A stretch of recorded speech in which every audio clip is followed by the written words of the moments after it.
Ibu bapak dan saudara-saudara yang dikasihi di dalam Tuhan, dalam dunia ini ada dua macam hikmat. Yang pertama adalah hikmat manusia, dan yang kedua adalah hikmat Allah. Hikmat manusia mengandalkan otak. Hikmat manusia menuntut segala sesuatu harus masuk akal. Hikmat manusia mensyaratkan segala sesuatu harus terjadi untuk sebuah alasan atau terjadi dalam hubungan sebab akibat. Namun saudara, berbeda dengan hikmat Allah. Hikmat Allah mengandalkan iman, bukan otak. Hikmat Allah menolong kita pada akhirnya mampu percaya sekalipun kita tidak melihat. Hikmat Allah menolong kita untuk dapat tetap berharap sekalipun situasi di sekitar kita berbeda dari apa yang kita kehendaki. Hikmat Allah bekerja melampaui kemustahilan. Karena itu kita percaya bahwa tidak ada yang mustahil di dalam Tuhan. Sementara hikmat manusia begitu terbatas. Bagi manusia, segala sesuatu harus dapat dicerna oleh pikiran. Itulah sebabnya saudara-saudara Paulus kepada jemaat di Korintus dalam 1 Korintus pasal 1 ayat 25 mengatakan, sebab yang bodoh dari Allah lebih besar hikmatnya daripada manusia, dan yang lemah dari Allah lebih kuat daripada manusia. Paulus sedang menjelaskan dan Paulus sedang menaruh dasar-dasar teologis tentang iman, supaya orang tidak berpikir semata-mata berdasarkan apa yang dia kehendaki.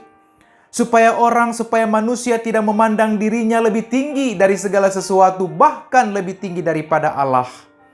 Ini terjadi karena jemaat di Korintus adalah orang-orang yang selalu berpikir dalam cara berpikir yang spektakuler. Karena mereka terbiasa dengan hikmat, mereka terbiasa dengan hikmat dalam arti filsafat, sofia yang berkembang pada waktu itu, sehingga pengajaran tentang Kristus, pengajaran tentang Injil dan salib Kristus yang dibawa oleh Paulus dianggap sebagai sesuatu yang aneh. Ketika Paulus mulai memberitakan Injil kepada umat yang ada di Korintus dan kepada orang-orang di Korintus pada umumnya, mereka berpikir bahwa salib adalah sebuah kebodohan bagi orang-orang Yunani dan sebuah batu sandungan bagi orang-orang Yahudi.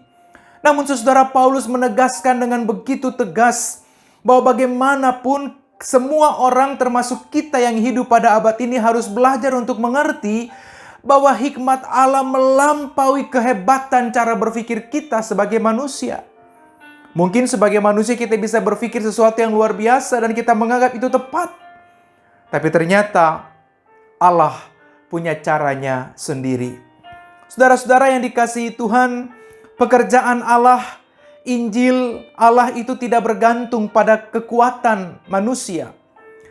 Pekerjaan Allah tidak bergantung pada hikmat manusia. Hidup beriman kita tidak bergantung pada apa yang manusia pikirkan secara umum. Tapi iman kita, hidup beriman kita, bergantung semata-mata pada hikmat dan kuasa Allah. Karena itu saudara yang dikasihi Tuhan, ketika Paulus menegaskan bahwa yang bodoh dari Allah lebih besar hikmatnya daripada manusia, dan yang lemah dari Allah lebih kuat daripada manusia, dia sedang mendidik jemaat di Korintus, tapi juga kita semua yang ada pada waktu ini, supaya kita tidak bermegah, supaya kita tidak menganggap diri kita menjadi sebagai orang-orang yang hebat dan luar biasa, supaya kita tidak lupa diri, lalu kemudian menganggap diri sebagai penguasa kehidupan, supaya kita tidak mengagungkan diri melampaui segala sesuatu, bahkan melampaui Tuhan. Paulus sedang mengingatkan kita bahwa bagaimanapun saudara dan saya adalah ciptaan, dan tidak mungkin kita melebihi Allah sebagai pencipta kita. Oleh sebab itu saudara-saudara, marilah kita belajar untuk menjalani kehidupan kita dan hidup beriman kita dalam hikmat Allah. Marilah kita belajar untuk bergantung sepenuhnya pada kekuatan Allah dan bukan pada kekuatan kita sendiri. Jangan pernah kita merasa sempurna. Jangan pernah kita merasa hebat. Jangan pernah kita merasa bahwa kita adalah manusia-manusia yang super. Jangan kita merasa kuat karena kita punya banyak fasilitas. Jangan kita merasa luar biasa karena kita punya banyak hal yang dapat diandalkan di dalam dunia ini. Satu hal yang jangan pernah kita lupa, bahwa semua yang kita miliki dalam dunia tidak pernah kita bawa ke dalam dunia dan tidak pernah kita bawa juga keluar dunia, artinya dalam kematian.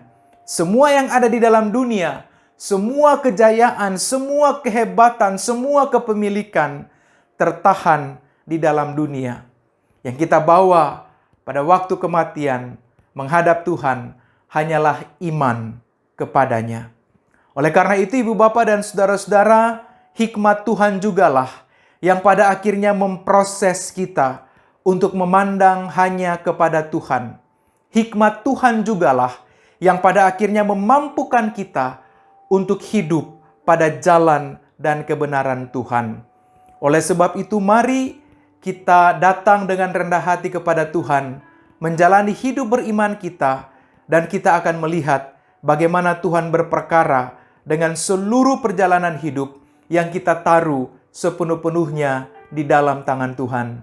Kita terbatas, kita rapuh, tapi kita ditopang oleh Tuhan yang tidak terbatas, yang kepadanya segala kuasa dan kemuliaan. Tuhan memberkati kita.